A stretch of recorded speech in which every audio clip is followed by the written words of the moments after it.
The old casting machines at Runwell Foundry groaned and hissed in their usual rhythm, ancient beasts that only one woman knew how to tame. Grace Walker stood beside Machine Unit 5, a well-worn wrench in hand, listening for the slightest inconsistency in the hydraulic pitch. Her hands, thick with decades of oil experience and patience, moved with quiet confidence. She leaned closer, fingers hovering near a small valve. "You're adjusting the parameters again?" A sharp voice rang out behind her. "You know, it's not your place anymore." Grace turned slowly. Rachel Harris stood there, clipboard pressed to her chest like a badge of honor. Tall, smartly dressed, and visibly irritated, she was every bit the image of the factory's new order. "This unit's pressure's been fluctuating. If we don't recalibrate it, it could overheat," Grace replied calmly. Rachel scoffed.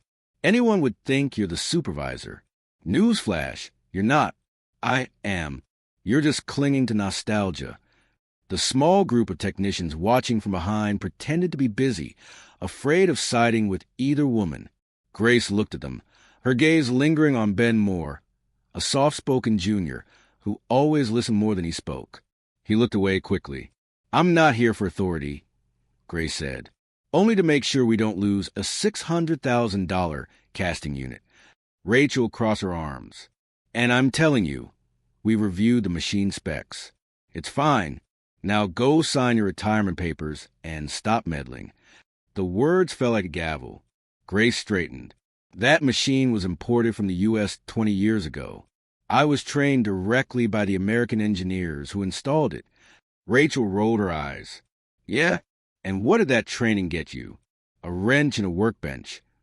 A few snickers slipped from the group. Grace didn't flinch. She simply wiped her hands with an old rag and nodded. "I see." Down the hallway, HR Officer Michael Dent arrived, holding a clipboard.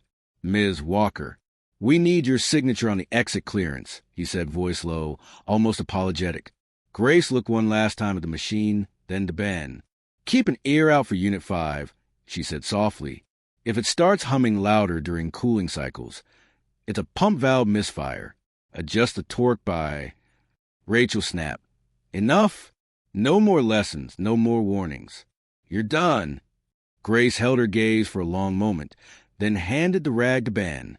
"Keep this. You might need it." She walked out slowly, shoulders straight, leaving behind the machines that knew her better than most humans ever did. Later that evening, Grace sat at a modest dinner table with her husband, Charles. The small living room hummed with the distant clatter of street sounds and the occasional creak from their ceiling fan. Charles poured her a cup of tea. "It's over then?" Grace nodded. 38 years, and they showed me the door like I was a temp worker." He sighed. "That factory wouldn't even exist if not for your generation." "I tried to warn her, Charles. The machine isn't stable." "She won't listen. She never did." Their son, David, burst into the front door, his two sons trailing behind him. His face was tense. "Mom, Melissa's filing for divorce." "What?" Grace rose. "Why?" "She says we can't afford a house near the kids' school, that I'm holding her back. She wants custody unless I pay $1 million. $1 million?" Charles gasped. "Where are we supposed to get that?" David slumped into a chair. "I don't know. I don't care about her. But the kids, I can't let her take them." Grace's eyes hardened. "Then we'll find a way. I can't stand by and watch this family fall apart." The next morning, Grace donned a faded work shirt and tied a scarf around her head. With a tricycle cart and a few large bags, she began collecting scrap metal, old appliances, broken fans, discarded tools. She waved off the sneers of former co-workers and neighbors who now saw her as nothing more than a retired scavenger. "Didn't she used to work at the factory?" one muttered. "Guess they kicked her out. Now she's picking trash." Another laughed. Grace said nothing. She had no shame in honest work.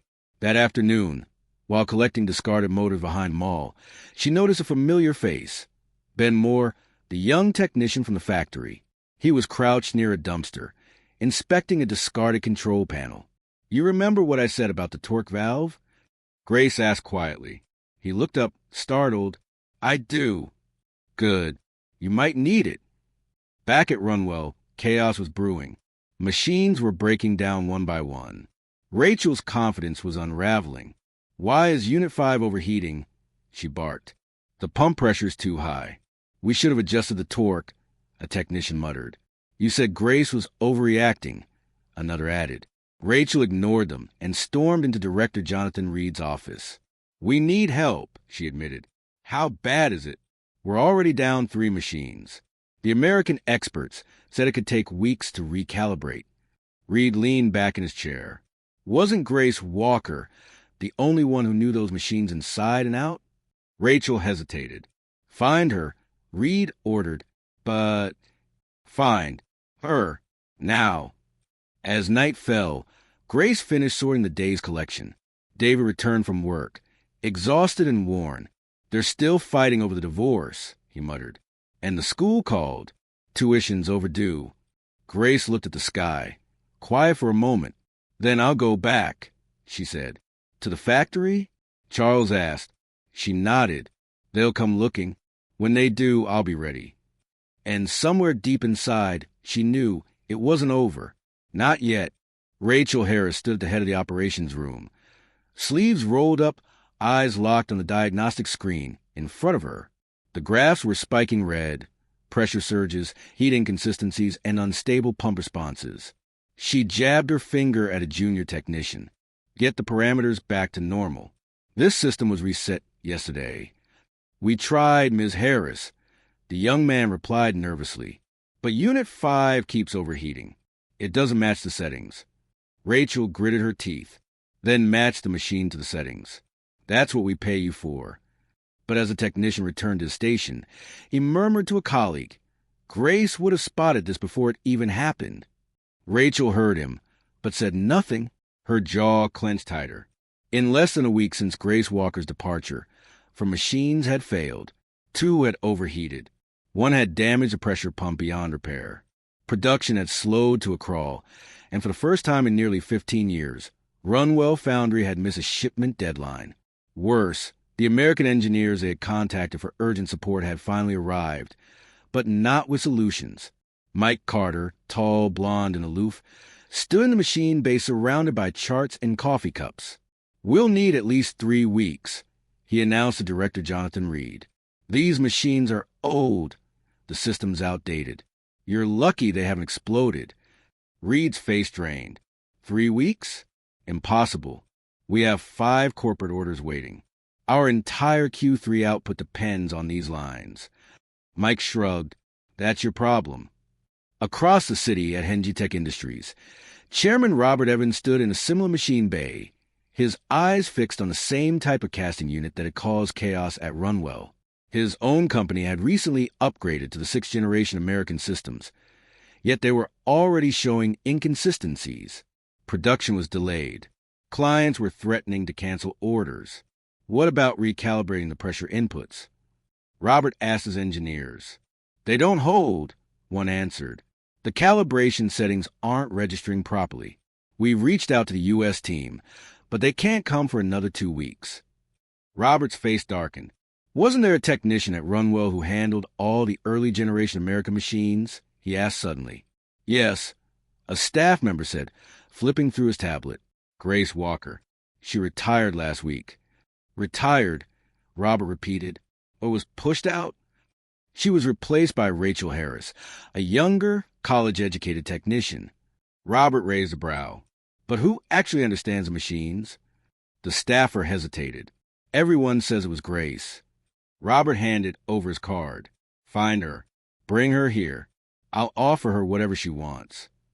At that moment, Grace Walker was tightening a bolt on the rusted wheel of an old industrial blender she had found near a construction site. She worked quietly, sweat tracing lines down her temple, until a shadow fell over her. "Mrs. Walker?" A young woman in a suit asked. Grace looked up. "I'm from Hengy Tech Industries. Chairman Evans sent me. We'd like to speak with you." Grace wiped her hands on her pants. "What does he need?" "Help," the woman replied. "Help only you can give." The next morning, Grace walked to the polished glass doors of Hengy Tech. The lobby was pristine. The air smelled of fresh varnish and wealth. She was ushered straight into the heart of the facility, where Robert Evans waited beside a dormant casting unit. "Mrs. Walker," he said, shaking her hand. "I'm honored. I've heard about your work." Grace offered a small smile. "What do you need?" He gestured to the machine. "This beast. Our engineers have tried everything. The Americans won't arrive for weeks. I'm desperate." Grace stepped toward it without another word. In less than 15 minutes, she began the process, listening, adjusting, recalibrating. Her fingers moved with purpose, like a pianist who played the same song all her life. Within the hour, the machine hummed to life, smooth, even, perfect. Robert Evans stared in disbelief. "You did this in 1 hour." "It only looks complicated," she replied. "It just takes understanding." Robert pulled out a folder. "Mrs. Walker, I'd like to offer you a full-time position. Lifetime contract. $5 million a year. Room, board, transport. Everything included." Grace blinked. "I don't say this lightly," he continued. "You're not just fixing machines. You're saving a company." Grace nodded slowly. "All right, I'll help, but on one condition." "Name it." "Respect for the old hands. I won't be treated like scrap metal again." Robert smiled. "You have my word." That same evening, back at Grace's small home, her son David came running inside, breathless. Mom, you won't believe this." "What happened?" Grace asked, alarmed. "Melissa, she's back. She saw the news. Your salary. She wants to reconcile. She says we were just confused." Grace folded her arms. "And what do you want?" David's face hardened. "I told her no. I don't want a wife who comes back for money." Grace's eyes glistened with pride. "You've grown." Later that night, as they sat down to dinner, Melissa's mother, Linda Quinn, knocked on the door, loud and indignant. "Where's Grace Walker? You think you're above us now? We want our share." Grace walked to the door, calm and composed. Linda's eyes blazed. "You think because you're rich you can cut us out? Melissa gave your son 2 children." Grace didn't blink, and nearly took them away over money. "We deserve something." Grace stepped closer. "You deserve to leave before I call security." Linda scowled, but Melissa, standing beside her, looked away in shame. Meanwhile, back at Runwell Foundry, chaos deepened. Rachel's machines kept failing. Mike Carter and his team announced they were taking the weekend off. "What?" Jonathan Reed barked. "But we're behind." "We don't work weekends," Mike said flatly. Reed exploded. "Then get out. All of you." He turned to Rachel. "Find Grace Walker.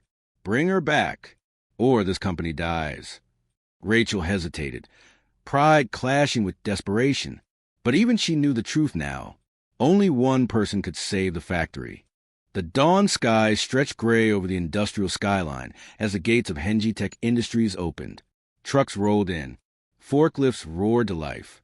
But in the quiet corner of the factory, a different kind of hum was rising, a steady, tuned rhythm that came from machines once considered irreparably flawed.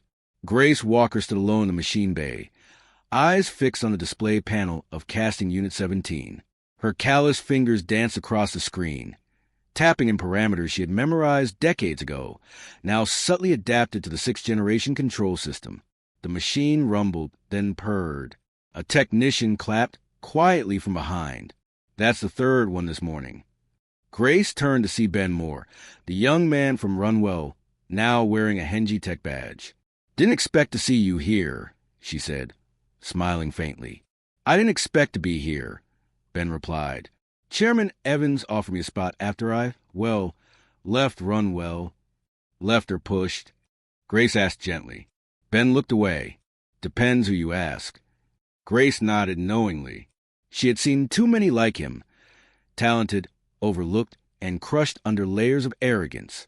Robert Evans walked in just then, a wide grin stretching across his face. "We just signed a 5-year supply deal. Thanks to you." The clients were blown away by the output. Grace wiped her hands with a rag. "Machines are only as good as those who listen to them." "I listen very well," Robert said, holding out a sleek envelope. This is your first official paycheck. You've earned every penny of that $5 million. Grace blinked. The number still felt surreal. This could change my family's life. Robert's voice softened. Then let it. You've earned peace, Grace. And more than that, you've earned respect. At her modest home, the envelope sat unopened on the table beside a plate of yam porridge. Grace stared at it while her son David struggled to feed his youngest, Jason, who insisted on eating with his fingers. They called again. David said quietly, "Melissa's mother?" He nodded, said if we don't reconsider the marriage, they'll spread rumors. Say you bribed someone for the contract. Grace stirred her porridge slowly. I let them scream until they tire themselves out. David chuckled. Mom, how did you stay so patient all these years? She looked up, her voice steady. Because the factory wasn't just a job. It was home. And when your home is on fire, you don't walk away, you rebuild. 2 days later, the story of Grace Walker exploded across national news. Retired factory worker rescues multinational manufacturer. $5 million contract signed. Engineer Walker outpaces American experts. She calibrates with her ears. From scrap collector to industry savior, the unstoppable Grace Walker. Cameras followed her tricycle as she rolled down narrow streets, now less out of necessity and more out of habit. Her neighbors gawked. Children pointed. Is that her? The woman who fixes machines? She earns more than the governor. No way. She's just her. Melissa saw the headlines, too. Sitting on her mother's sofa, makeup untouched, her nails chipped for the first time in years. She stared blankly at the TV. Her mother huffed. So what? She's still old. What can she do besides fix bolts? But Melissa wasn't listening. She was remembering the time Grace walked into their home with new shoes for the kids, when she and David were barely making it. Remembering how she rolled her eyes then. And how now everything had changed. Back at Runwell Foundry, Rachel Harris paced in front of the main control board. She's everywhere, she snapped, pointing at the TV in the break room. We're being compared to her by the hour. It's like she's the second coming of Edison. Her assistant, nervous, handed her a folder. Chairman Reed wants to speak to you. And the maintenance team found irregularities in your spending reports. Rachel froze. What? There's, unauthorized vendor payments, and a trail leading to personal accounts. Rachel's hands shook. This is a mistake. I'll clear it up. But even she knew it wasn't. That night, Grace sat quietly in her room, updating a thick notebook. Each page held meticulous diagrams, calibration metrics, torque ratios, emergency bypass codes, knowledge distilled from decades of hands-on work. She wasn't just writing. She was preserving a legacy. Ben walked in, holding a cup of tea. They're saying Runwell might shut down. They won't, Grace said. How do you know? Because I trained someone, she said, handing him the notebook. He stared at it. You mean me? I saw the way you listened, the way you stayed behind when others left. I wrote this for you. Ben swallowed. But you could train the whole country. Why me? Grace's eyes softened. Because someone trained me once when I was your age, and they gave me everything I needed. I'm just passing it on. The next morning, Grace stood in the sunlight outside her gate when a long black car pulled up. Out stepped 2 men in dark suits. Mrs. Walker, the taller one, said, "You've been invited to the National Manufacturing Forum next month as a guest speaker." "I don't do speeches," she replied. "Ma'am," the man said with a chuckle, "you saved $1 billion industry. They're not asking. They're honoring." As the car drove off, Grace looked at the notebook in her hand. In the corner, in faded ink, was a name. Instructor Robert Evans. Her mouth fell open. She had trained under a man named Evans decades ago, a foreign exchange engineer from the city, stationed briefly at Runwell in the 80s. Chairman Robert Evans, the man who gave her the $5 million contract, was the very same man she trained under when he was a greenhorn intern. Grace stared into the sky and laughed. Life really did come full circle. The sun rose sluggishly over the steel yard of Runwell Foundry, as if the sky itself hesitated to shine on the broken factory. Inside the facility, chaos was no longer a rumor. It was law. Machines smoked. Alarms blared. The casting floor, once a symphony of synchronized metal, now sputtered and groaned like a dying beast. Director Jonathan Reed stood at the edge of the production line, eyes bloodshot, jaw tight. "Where's Rachel?" "She's in HR, sir," a manager said nervously. "They're conducting an audit." He didn't need to ask what kind. The company had lost over $11 million in penalties and repairs in the last month alone. He clenched his fists. "Call her, then get me Grace Walker." The manager hesitated. "Sir, she doesn't work here anymore." "She's with Henji Tech now." "I don't care if she's on the moon," Reed snapped. "We don't survive without her." At Henji Tech, Grace sat across from Chairman Robert Evans in the executive lounge. The walls were glass. The coffee was warm. The future was bright. "So, you remember," she said with a quiet smile. "I've forgotten your face, but not your method," Robert replied. "You taught me to listen to the machine's rhythm, not the manuals." Grace chuckled.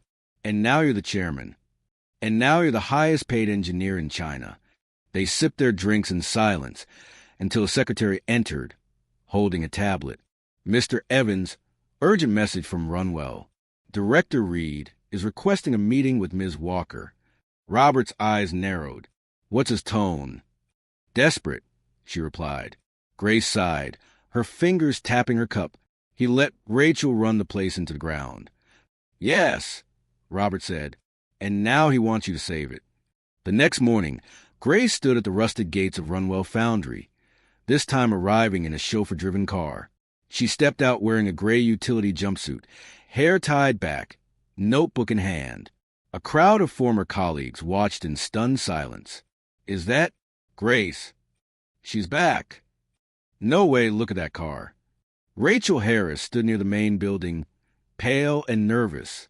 Her once crisp uniform hung loose. Her confidence had withered. Grace walked past her without a word. Inside the boardroom, Director Reed rose from his seat.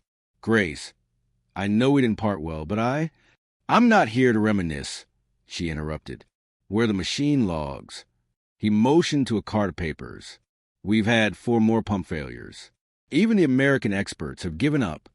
She flipped through the documents with quick, practiced eyes. Settings are misaligned. Torque variance too wide. Calibration attempts were manual, not diagnostic-based. "Who authorized this?" Rachel's voice cracked from the corner. "I did." Grace didn't look at her. "That explains everything." Rachel stepped forward. "Wait, Grace, please. You were right. I was wrong. Just help me fix this." Grace turned. "When I left, I gave you my notebook, 40 years of experience." Rachel swallowed. I threw it away." "You didn't just throw away a book," Grace said. "You threw away the last working blueprint this factory had." As Grace inspected the machine floor, familiar workers trailed behind her. She paused at Unit 5, the same machine she had warned them about weeks ago. A crack in the casting pipe confirmed her fear. "Start repairs immediately. Replace the cooling valve and install the calibration software I use at Henji Tech." "But our license expired," a worker said. "Then use mine," Grace replied. "I paid for the national license. We'll adapt the machines to match my specs." Rachel lingered nearby, unsure whether to follow or flee. Grace turned to her. "Still think I'm just a junk collector?" Rachel looked at the ground. "I deserve worse." "You do." Director Reed stepped forward, embarrassment thick in his voice. "Grace, I know it's late, but I'd like to offer you a contract. Any salary, any terms." Grace tilted her head. "You had your chance. I came only to ensure no more explosions happen on my watch." "But—" "Talk to my lawyer," she said flatly. That evening, in the break room of Henji Tech, Robert Evans received a call. "Reed begged me," Grace told him. "But I didn't accept." "Good. He doesn't deserve you. But I have a counteroffer." "I'm listening." "I want to buy Runwell Foundry." There was a pause on the line. "Then buy it?" Strip it down. Rebuild it. Reform it. I want 30% equity, control of technical operations, and approval authority over all engineering hires. Robert whistled. That's bold. They don't deserve a bailout. They need a resurrection. Robert grinned. Done. I'll fund it. You run it. That night, news broke across the tech sector. Rachel Harris arrested for embezzling 5 million yuan in vendor kickbacks. Grace's phone buzzed with alerts, but she ignored them. Instead, she sat at her desk, sliding her old notebook across the table. To Ben, he blinked. Are you serious? It's your time now, she said. I've rebuilt one machine after another. Now I'm rebuilding people. Ben took the notebook reverently. And this factory? Grace smiled. We'll rebuild it together. The towering rust of Runwell foundry didn't shine like the polished chrome of newer factories. But under Grace Walker's leadership, it began to pulse again with steady life. Within a month, Unit 5 was not only operational, it was outperforming every other casting machine in the city. The workers, once demoralized, overworked, and silenced, now moved with purpose. Grace stood in the center of the plant floor, watching sparks fly and conveyor lines roll, as Ben Moore walked beside her with a clipboard. Production output is up by 42%, he said with a grin. We hit our shipment deadlines for the first time in 6 months. Grace didn't smile, but her eyes glinted. You're doing well, Ben. Keep listening to the machines. I've got your notebook practically memorized, he said, but I added a few notes of my own. She turned curious. Oh, I adjusted the feedback loop on Unit 7's thermal settings. Used your method, just extended the curve for higher batch loads. She raised an eyebrow. Smart. Ben looked away shyly. Thanks. Grace scanned the floor. This isn't about replacing me. It's about making sure someone's here long after I'm gone. The machines can't run on memory. Upstairs in the new boardroom, rebuilt from an abandoned storage room, Grace now sat as a 30% shareholder of Runwell Foundry. The other seats were filled not with investors, but with workers, retired technicians, supervisors, and even a former janitor. I called this meeting, Grace began, because we're no longer just running a factory. We're rebuilding philosophy. Some looked confused. We spent decades being told to retire early, to shut up and make way for the young. But we're the reason this place survived in the first place. From today forward, we form a pension and transition fund for all senior technicians and laid-off workers. Gasps rippled around the table. We'll provide stipends, training resources, and equipment scholarships for technical students across the country. But Grace, one old foreman asked, won't that cost a fortune? She nodded. It will, but we'll earn it back with dignity. That same week, Grace traveled to Beijing for the National Manufacturing Forum. She wore her standard jumpsuit, refusing a designer suit offered by the organizers. As she stepped onto the stage, the hall fell silent. Thousands of attendees and a dozen television crews turned their attention to the woman once known only as the factory rat. I wasn't supposed to speak, Grace said into the microphone, voice even. I was supposed to disappear. The crowd leaned in. But machines don't care about your age, your degree, or your paycheck. They respond to touch, to instinct, to people who listen. Applause erupted. First polite, then thunderous. Grace continued. China doesn't need to import intelligence. It needs to recognize it and protect it, or we'll keep watching our knowledge retire and rot. A standing ovation followed. Back home, David Walker stood outside a modest duplex with his 2 sons. A small red banner hung over the porch. Supervisor of the Year, David Walker. Is Grandma really famous now? Little Jason asked, hugging her leg. Famous enough, Grace replied, ruffling his hair. They all sat together for dinner. David was now promoted to workshop supervisor at his new factory. He'd also paid off the schoolhouse using part of the bonus Grace secretly gave him. Still no word from Melissa, he said. Grace sighed. Sometimes a fire goes out, and it's best not to relight it. Meanwhile, Melissa Quinn paced her small apartment. The designer bags were gone. Her hair was tied in a messy bun. She opened her banking app. The balance was nearing zero. Her mother, Linda, chewed on roasted peanuts across the table. You got to go back to David. Beg if you must. 2 grandsons and a millionaire mother-in-law? How can you throw that away? Melissa shook her head. I tried. They slammed the door in my face. Linda hissed. Then cry. Make a scene. The press loves that. Melissa said nothing. In her heart, she knew. She hadn't just lost a husband. She'd lost the only family that ever truly cared for her. Back at Runwell, Rachel Harris stood trial. The courtroom was packed. Her former colleagues watched as the judge read her sentence. 8 years for corporate embezzlement and fraud. She sat silently, wearing the same gray uniform she once laughed at Grace for wearing.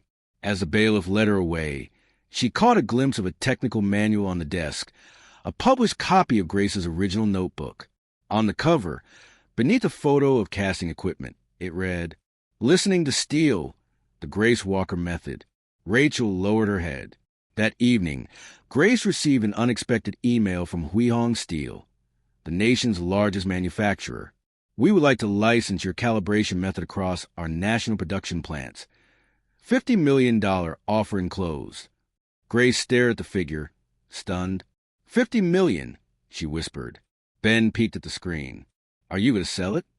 She shook her head. "Not to them." "Why not?" She smiled. "Because Robert Evans once paid attention when no one else did, and he paid me fairly when others wouldn't." She replied to Huihong Steel's email with one sentence. "The technology stays with Henji Tech and the people who believed in it." That weekend, the first National Technician Training Center opened in a bay, fully funded by Grace Walker. The sign above the door read, "Skill over status, people over paper." The first spring breeze swept gently across the factory rooftops of Runwell Foundry, newly renovated and humming again with quiet, steady power. Inside the floor, rows of machines buzzed with synchronized energy. The once cracked concrete had been replaced, rust scraped from corners long ignored, and overhead lights cast everything in a bright, metallic glow. In the heart of it all, Grace Walker stood beside Ben Moore, watching as the last unit on the West Wing spun into life. "You ever think it'd come to this?" Ben asked, almost in awe. Grace shook her head slowly. "Not after retirement. I thought I was done. I just didn't know the world wasn't done with me." He laughed softly. "Well, the world is watching now." He wasn't wrong. Ever since Grace turned down the $50 million offer from Huihong Steel and instead licensed her calibration technology exclusively to Henji Tech, the story had gone global. Grace Walker, the grandmother who outperformed international experts, rebuilt a broken factory, and transformed an industry. That afternoon, Robert Evans arrived at the facility with a quiet smile. "Grace," he said as he stepped into her new office, once the very same room where Rachel Harris tried to humiliate her. "The paperwork's in. Henji Tech and Runwell are now officially partners. Your process is now the national standard." Grace nodded. "And the pension fund?" "Fully backed. The board approved your proposal. Every laid-off technician from the last 20 years will be compensated." She leaned back in her chair, letting out a long breath. Then it was all worth it. Robert hesitated, then placed a sealed envelope on her desk. "What's this?" "A new opportunity. Huihong may be out, but the Ministry of Industry wants to speak to you.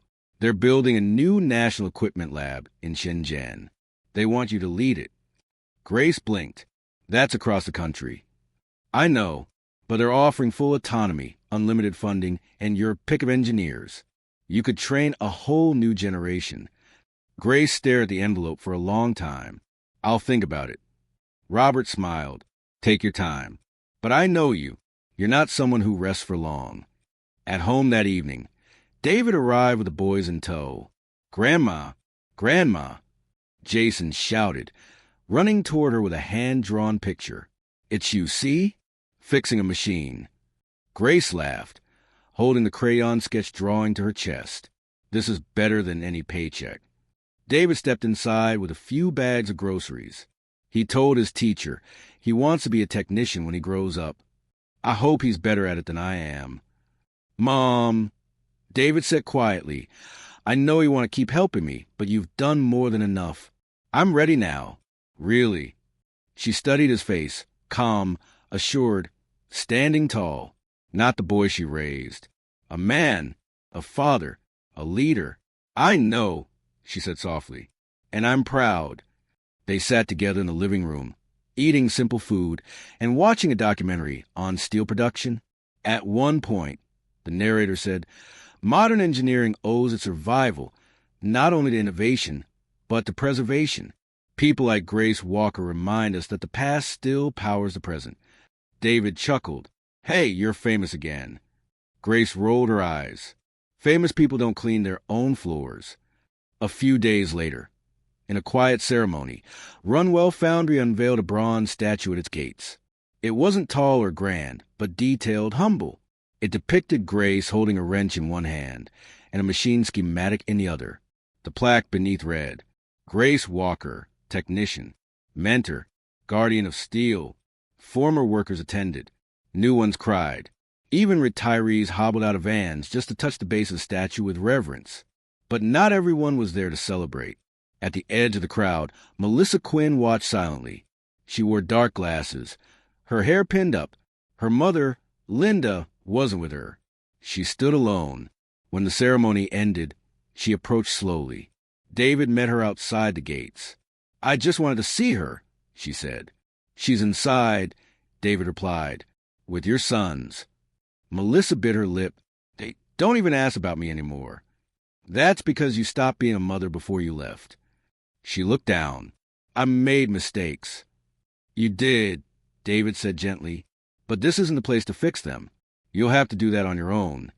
Melissa nodded, then walked away without protest. Grace, watching from a distance, said nothing. Some closures required silence. Back at Hengteka's main facility, Robert Evans opened a letter from the Ministry of Industry. It read, based on Ms. Grace Walker's blueprint and training modules, we propose integrating her system into curriculum of all national polytechnic schools. Her method will become part of China's industrial education standard. He smiled, placing the letter into a binder titled Legacy. Months passed. Grace ultimately declined the position in Shenzhen, but agreed to visit the lab twice a year to give master classes. In her absence, Ben Moore became the face of Runwell's technical innovation. The company expanded, the pension fund grew, and factories across China adopted her methods. For once, factories weren't just profit machines. They became places of mentorship and pride. One evening, Grace and Charles sat under the porch light of their small home. You ever think about what would have happened if you just signed those retirement papers and left quietly? Charles asked. I did leave quietly, Grace said, sipping her tea. The world just wasn't ready to let me go. They laughed together, and in that moment, there was no wealth, no fame, just the quiet fulfillment of a life well lived. Across town, a young girl at a vocational school scribbled in a notebook with grease-stained fingers. Her eyes sparkled as she adjusted a calibration gauge on her practice unit. On the front page of her textbook, bold letters read, The Walker Method. She didn't know it yet, but the woman in the photo would become her hero. And Grace Walker, once told she was obsolete, had become the future.